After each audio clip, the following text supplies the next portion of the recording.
Kalau Bapak nonton beberapa video yang sekarang tengah viral, maka Bapak tidak akan mungkin menyebutkan salah ucap. Tidak mungkin salah ucap. Bernegara yang mungkin Pak Jokowi dia tidak bekerja sendirian. Bahwa memang banyak sekali orang-orang yang berdiri di belakang Pak Jokowi yang bisa memberikan pengaruh-pengaruh terhadap Pak Jokowi di dalam melakukan setiap segala keputusannya. Jadi segala keputusan, kebijakan dan apapun yang ditentukan oleh Pak Jokowi itu semua tidak bersumber dari beliau, melainkan beliau itu memiliki menteri-menteri yang bisa mempengaruhi setiap kebijakannya. Beberapa hari yang lalu viral video Menteri Agama kita yang bersalaman dengan salah satu artis ya teman-teman. Salaman, ya bener-bener salaman, sentuh-sentuhan begitu ya. Tapi ini bukan sesuatu yang perlu dikagetkan. Tidak melandasi ini kecuali ayat Al-Quran. Sebagaimana Allah Subhanahu wa taala sebutkan, wal 'asr innal insana lafi khusr illa alladziina aamanu wa 'amilus shalihat wa tawassaw bil haqqi wa tawassaw bis sabr. Kecuali orang-orang yang beriman, beramal soleh, dan yang saling menasehati dengan kebenaran. Fadzakir fa inna dzikra tanfa'ul mu'minin. Dan berikanlah peringatan, nasihat, teguran, karena sesungguhnya nasihat, teguran, peringatan tersebut bermanfaat bagi orang-orang beriman. Ya. Terkait kehormatan penguasa mah udah jelas, itu udah nggak bisa ditawar-tawar. Ya, yang disebut penguasa itu ya presiden kita, menteri kita, menterinya, Pak Presiden, kabinetnya beliau, para hakim, gubernur, wali kota, camat, lurah, RW, RT, itu termasuk perangkat wakil-wakil presiden kita, sehingga mereka termasuk bagian daripada waliul amr kita, penguasa kita. Jadi semua bab tentang kewajiban mendengar, taat, menjaga kehormatan, menjaga kewibawaan mereka, tidak boleh mencela, tidak boleh membuka aib mereka di hadapan umum, mengkritik mereka secara terbuka di hadapan umum, itu berlaku ke semua, sampai tingkat RW, sampai menteri-menteri, apalagi menteri-menteri mau orang terdekat presiden. Menteri-menteri itu orang terdekatnya presiden. Ya, Anda menjelekkan menteri itu sama sebenarnya mencari muka presiden. Karena menteri itu ya memang orang terdekatnya presiden, kebijakan presiden itu yang melakukan eksekusinya termasuk adalah para menteri itu. Jadi nggak bisa kita memisahkan itu hanya bahwa walil amr yang disebut penguasa itu cuma presiden aja. Jadi kita menghormati presiden, tapi di sisi lain kita tidak menghormati menteri-menterinya. Itu bukan dari Ahlus Sunnah wal Jamaah. Kalau Ahlus Sunnah wal Jamaah lisannya bersih dari membicarakan aib mereka atau mengkritik mereka secara terbuka, menjelaskan kesalahan-kesalahan mereka ya. Merekanya itu disebut, menjelaskan kesalahan-kesalahan mereka, merekanya itu disebut. Itu nggak boleh. Seorang Sunni, apalagi kalau misalnya ngaku-ngaku Salafi, itu nggak boleh. Nih, bersih lisan mereka, baik dalam bentuk suara ataupun tulisan-tulisan. Nggak ada ulama-ulama kita dari kalangan Ahlus Sunnah wal Jamaah yang berani kecentilan ketika membahas sebuah perkara dari syariat ini, lalu dia iseng nyonggel-nyonggel penguasa, dijelaskan penguasanya begini-begini. Ini nggak ada penguasa kita, ulama kita. Imam Ahmad ketika di penjara, dia bukan mengkritik penguasa, dia membahas babnya, bab terkait pelanggaran akidah. Itu yang dibahas, pelanggaran akidahnya itu ya dia bahas. Dia nggak nyinggung-nyinggung mengenai penguasanya. Bahwa Al-Quran itu bukan makhluk, kalamullah, bukan makhluk. Itu yang dibahas oleh Imam Ahmad. Dia nggak ngomongin masalah penguasanya, enggak. Syekhul Islam Ibnu Taimiyah juga begitu. Beliau hanya menjelaskan tentang pelanggaran syariatnya saja, ya, enggak ngomongin penguasanya. Ya, enggak disebut itu begini aja. Enggak, yang disebut cuma tentang pelanggaran syariat, bahwa yang benar itu begini-begini. Gitu. Yang dibahas tentang babnya aja, enggak ngomongin penguasa gitu. Jadi apa yang disampaikan oleh saudara Heri Pras itu udah keluar dari jalur seorang Sunni ya, apalagi kalau ngaku Salafi, itu nggak ada begitu ya. Udah jelas prinsip seorang Sunni Salafi pada bab kewajiban mendengar, taat, dan menjaga kehormatan mereka kepada para penguasa dan yang jajaran-jajarannya ya. Itu seorang Sunni Salafi keras di dalam hal tersebut, bahkan itu termasuk ciri khasnya mereka. Ya, bahkan di zaman ini itu yang membedakan antara mereka dengan selain mereka. Kalau selain mereka masih membolehkan tuh demo-demo itu masih membolehkan. Sunni Salafi nggak membolehkan. Mereka tuh masih membolehkan tuh mengkritik di media-media TV gitu. Kalau Sunni Salafi nggak membolehkan. Ya, mereka bukan berarti nggak boleh memberikan nasihat kepada penguasa, ya boleh.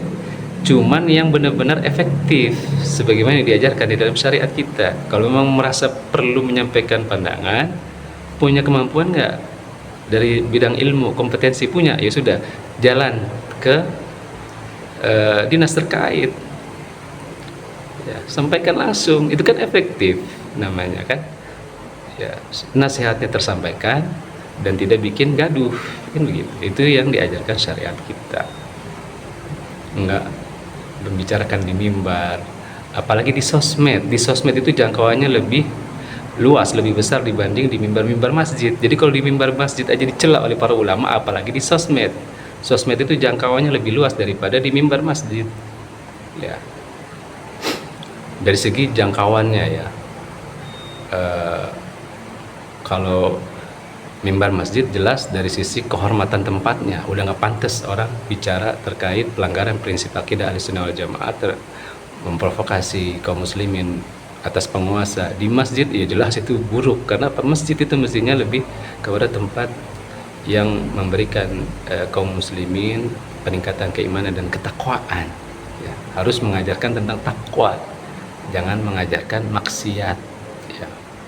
Dari sisi tempat masjid lebih utama untuk dibersihkan dari hal-hal yang begitu yang memprovokasi kaum muslimin. Tapi dari segi jangkauannya sosmed itu lebih besar dan lebih berbahaya sebenarnya dari segi cakupan. Jadi apalagi kalau orang tersebut memiliki follower atau pengikut yang sangat banyak, ya, sehingga efeknya pun besar. Jadi kalau seandainya ada orang-orang yang mengaku sebagai Sunni Salafi, maka hendaknya dia benar-benar beramal sebagaimana yang semestinya dilakukan sebagai seorang Sunni Salafi, ya. Para sahabat bertanya kepada Rasulullah, ya Rasulullah, ya, ara'aita in qamat alaina umara yas'aluna haqqahum wa yamna'una haqqana. Jadi para sahabat bertanya, kalau seandainya mereka diberikan pemimpin yang maunya cuma meminta haknya mereka, tapi mereka nggak mau memberikan hak rakyat, ya. Jadi kalau ada keadaan kayak begini nih, kita melihat kondisi penguasa kita cuman peduli sama haknya mereka, misalnya mereka hanya peduli tentang fasilitas mereka, gaji mereka, tapi mereka nggak mempedulikan hak kita terkait perekonomian kita, kesejahteraan kita, keamanan kita, misalnya mereka nggak pedulikan itu, mereka lebih pedulikan tentang apa yang menjadi haknya mereka saja. Kata Rasulullah apa? Isma'u wa ati'u, tetap mendengar dan taat. Fa innama alaihim ma humilu wa alaikum ma humiltum. Karena sesungguhnya atas mereka kewajiban mereka, nanti mereka akan dimintakan pertanggungjawaban oleh Allah Subhanahu wa taala, itu nggak bakal lepas. Ya, kata Rasulullah, dan atas kalian pun seperti itu, kalian juga punya kewajiban yang akan kalian pertanggungjawabkan, yang akan kalian pertanggungjawabkan di hadapan Allah Subhanahu wa taala. Berupa apa? Berupa ketaatan kepada mereka, ya. Dan ketaatan ini pun diperkecualikan pada perkara yang bermaksiat kepada Allah Subhanahu wa taala. Jadi kecuali kalau ada keputusan yang memaksa kita untuk bermaksiat kepada Allah, ya kita nggak lakukan. Tapi bukan menjadi sebab kita untuk menyerang mereka atau mengutarakan pendapat yang mencela mereka, bukan menjadi sebab untuk itu. Kita tetap tidak melakukan apa yang menjadi pelanggaran syariat yang telah mereka tetapkan. Misalnya kalaupun ada, misalnya judi dihalalkan, ya kita tetap nggak kerja. Kenapa? Karena judi di sisi kita tetap haram, gitu kan. Hanya pada bab yang memang misalnya ada pelanggaran syariat, itu pun yang dibahas bab pelanggaran syariatnya aja, nggak ngurusin terkait person-person atau jabatan-jabatan dari penguasa kita, seperti yang dilakukan oleh para ulama-ulama kita sebelumnya, seperti Imam Ahmad. Beliau hanya menjelaskan tentang bab tentang Al-Quran, kalam Allah, bukan makhluk. Enggak ngurusin masalah persen-persen penguasanya, enggak. Syekhul Islam Ibnu Taimiyah juga beliau sampai di penjara karena hanya menjelaskan tentang perkara syariatnya aja, enggak ngurusin persen-persen penguasanya, enggak. Ya. Jadi jangan sampai gitu ya, ada orang-orang yang mengaku ahli sunnah wal jamaah, ya, apalagi terlanjur dicap sebagai orang yang bagian dari kalangan salafiyin misalnya, karena dia sering bawa-bawa nama tersebut. Tapi pada bab ini luput, ini bab paling keras di kalangan salafiyin ya. Lisan mereka bersih dari ngomongin urusan yang begini-begini ya, itu urusan yang kita mah nggak ngerti, banyak nggak ngertinya dibanding mereka lebih paham ya. Nah kalau memang ada pelanggaran syariat ya bahasnya tentang pelanggaran syariatnya aja, jangan nyonggel-nyonggel persen penguasanya, nggak ada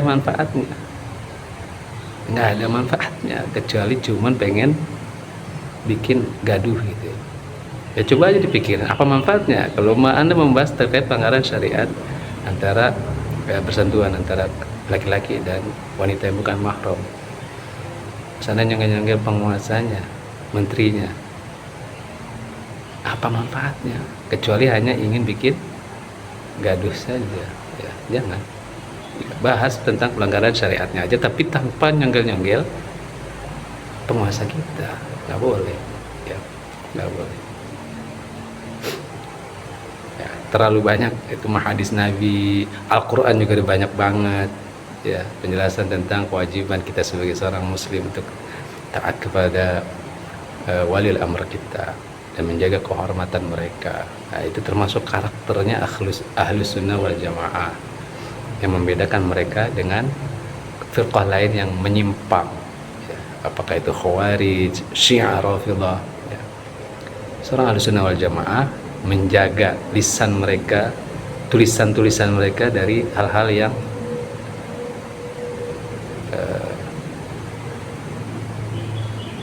seperti itu ya. Seorang sunni salafi jangan di sosmed lagi ngobrol aja nih sama temen berapa orang di sembari ngopi misalnya gitu kan, ada satu aja ngomongin masalah kebijakan pemerintah terus dia begini, udah seorang sunni salafi udah langsung bakal negor, nggak boleh ngomong begitu, ngapain sih, ngerti, kita bakal bilang apa urusannya ya, ente ngerti aja gitu kan. Dan biasanya udah langsung kasih muka nggak enak, itu seorang sunni salafi. Mereka terkait itu nggak cuman kelihatan di luar doang, bahkan di dalam pun mereka begitu sama, itu konsisten ya.